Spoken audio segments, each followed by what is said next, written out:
আসসালামু আলাইকুম। কেমন আছেন সবাই? আশা করি সবাই অনেক বেশি ভালো আছেন। আমিও আপনাদের দোয়ায় ভালো আছি। তো আজকে আরেকটি নতুন ভিডিও নিয়ে চলে আসলাম। তো ঈদের সময় প্রথমত দ্বিতীয়ত ফ্রিজটা আমার অনেক বেশি নোংরা হয়ে গিয়েছিল। কারণ আমি এত বেশি ব্যস্ত থাকি আজকাল যে ফ্রিজটাও ঠিকমতো পরিষ্কার করতে পারি না। অনেক দিন হয়ে গেল ফ্রিজটা পরিষ্কার করা। মেবি আমি এই নতুন বাসায় এসেছিলাম তখন পরিষ্কার করেছি।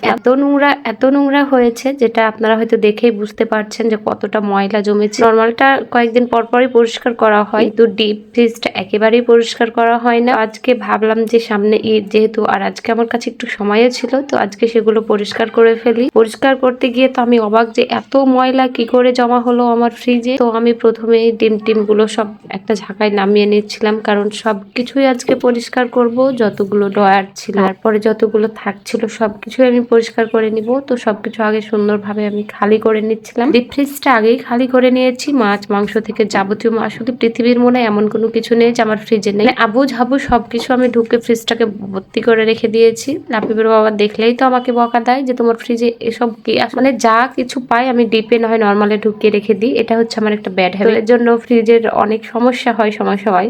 কিন্তু তারপরে আবার এই যে এগুলো সুন্দর করে পরিষ্কার করছিলাম আর ভাবছিলাম যে যেগুলো অপ্রয়োজনীয় জিনিস আছে সেগুলো আমি ফেলে দেবো। সুন্দর করে আমি ড্রয়ার গুলো বের করে নিচ্ছিলাম। আমাকে অবশ্য লাবিব বাবু সাহায্য করছে।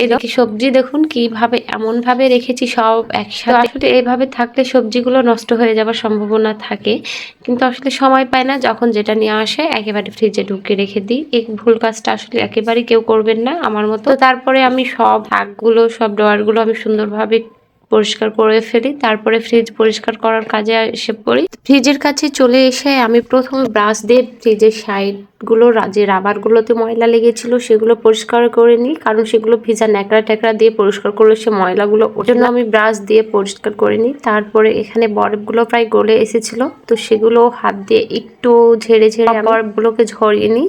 তারপরে এই যে দেখুন কতগুলো বরফ জমা হয়েছে। তারপরে খুব একটা হয়েছে সেটা না, নোংরা হয়েছে বেশি, কিন্তু বরফ যে খুব একটা জমা হয়েছে সেটা না, কারণ আমার বাসা আসা খুব দেরি হয়নি। তো কিছুদিন আগে আমি পরিষ্কার করেছিলাম, এর মধ্যে এতগুলো ময়লা জমা হয়েছে, বরফের থেকে ময়লাই বেশি হয়েছে। তো পানিগুলো আমি সুন্দর করে একটা বাটিতে উঠিয়ে আমি পরিষ্কার করে তারপরে একটা ভেজার ন্যাকড়া দিয়ে সুন্দর করে আমি মুছে নিচ্ছিলাম। কিন্তু আমার ফ্রিজে অনেক দাগ হয়ে গিয়েছে, যেগুলো আমি হাজারো চেষ্টা করে উঠাতে পারছিলাম না।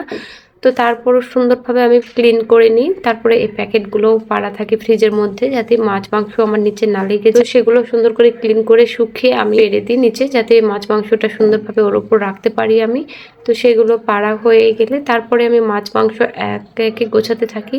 আর আমার ফ্রিজে আপনারা হয়তো একটা জিনিস নোটিস করবেন, এই যে দেখুন অনেকগুলো তালের বোতল। আমাদের বাড়ির পাশে একটা তাল গাছ রয়েছে, যখনই ধুপ করে একটা তাল পড়তো আমি গিয়ে কুড়িয়ে নিতাম। বা আমার পাশের বাড়ির ফুপি আছে, সে ফুপিতে দিয়ে যেত। তো সেগুলো পরিষ্কার করে আমি বোতলে ঢুকিয়ে ফ্রিজে রাখছি, যে কখনো কোনো নাস্তা করে খাওয়া হবে। কিন্তু দুঃখের বিষয় কখনোই আমি তাল দিয়ে সেরকম নাস্তা বানাই না। এই জন্য লাবিবের বাবা বলছে এগুলো সব ফেলে। আমি বললাম না, এগুলো ফেলবো না, থাক, যখন ইচ্ছা হবে বের করে কিছু বানা হবে। তো লাবিব বাবু আমাকে সাহায্য করছিল, আমার তো খুবই বেশি ভালো লাগছিল, কারণ আমাকে সাহায্য করার মতন কেউ নাই আমার পুচ্চু ছাড়া। সে আমাকে একটা একটা করে সবকিছু ধরিয়ে দিচ্ছিল আর আমি গোছগাছ করে নিচ্ছিলাম।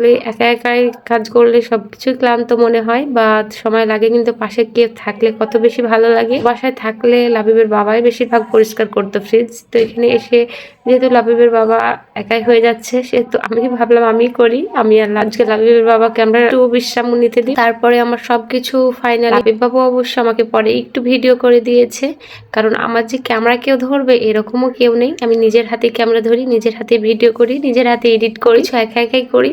তো লাবিব বাবু একটু আমাকে ভিডিও করে দিচ্ছিল, তো আমার খুব ভালো লাগছিল যে যাক কেউ একজন তো আছে যে আমাকে সাহায্য করছে। ফাইনালি আমার ফ্রিজটা গোছানো হয়, কারণ ঈদের সময় হোক বা এমনি সময় হয়, এটা হয় আমার সব থেকে বড় কাজ। যাই হোক, এই কাজটা আমার করা হলো। তো আমার মনে হলো যে অর্ধেক কাজ কমে গিয়েছে, এখন আমি বাকি কাজগুলো খুব শান্তিতে আস্তে আস্তে করে নিতে পারবো। তো ফাইনালি আমার ফ্রিজগুলো সব গোছানো হয়ে যাবার পরে তো আমি বাকি কাজে চলে যাই। তো আমার ভিডিওগুলো কেমন লাগছে অবশ্যই কমেন্ট করে জানাবেন, আর কে কোথায় থেকে দেখছেন ভিডিওটা এটাও কমেন্ট করে জানাবেন। তো আমি আর ভিডিওটা আজ আর বড় করবো না, রোজার মাসে সেরকম ভিডিও দিতে ইচ্ছা হয় না। ভালো থাকবেন, সুস্থ